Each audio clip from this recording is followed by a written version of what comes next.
In 1840, gaslight was the first form of artificial lighting, until 40 years later when Thomas Edison invented his light bulb.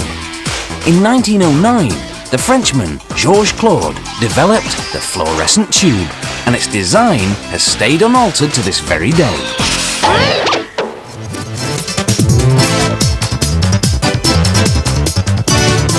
The production of fluorescent strip lighting is highly complex. A mechanical choreography will ensue to meld, fuse, bend, paint and solder. The process starts with glass tubes that have been meticulously cleaned with warm water to remove dirt and impurities. Then the tubes have to be specifically shaped. They're heated for 30 seconds, then quickly curved using a template.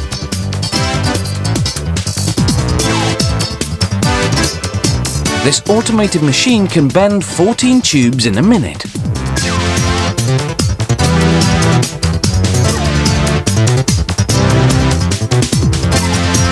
The bent tubes go into the coating chamber, where a thin coat of phosphorus is applied to the inner surfaces.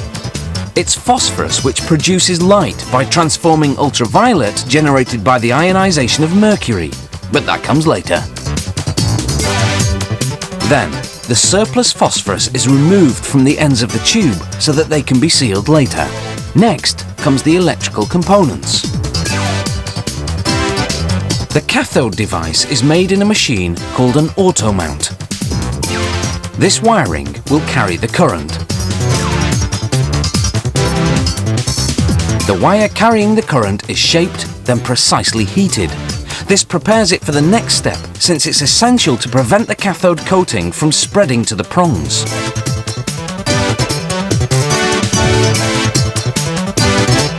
The filaments are inserted into their mounts. An emissive substance is crucial in the process. This liquid, when heated, emits electrons which participate in producing light. The wiring mount is transferred from the auto mount to the sealing machine. At this stage, the mount and the glass tube are finely joined. Sealing is done at a very high temperature.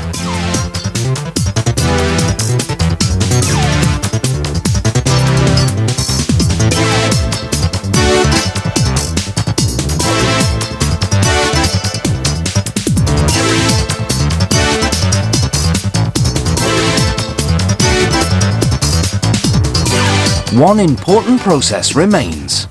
This is where the glass tube is emptied of air and filled with gas. This machine also decarbonizes the tube and introduces the vital drop of mercury, essential for producing light.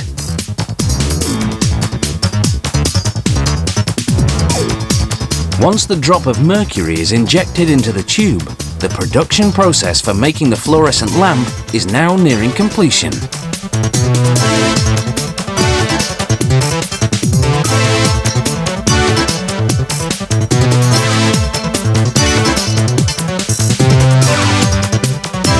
Lastly, this threader positions the wires for insertion of the tube cap, which serves to establish electrical contact.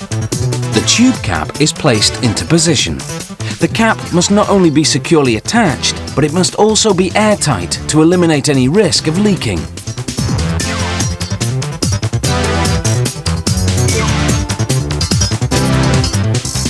The capper permanently seals the cap onto the tube, and it's finished.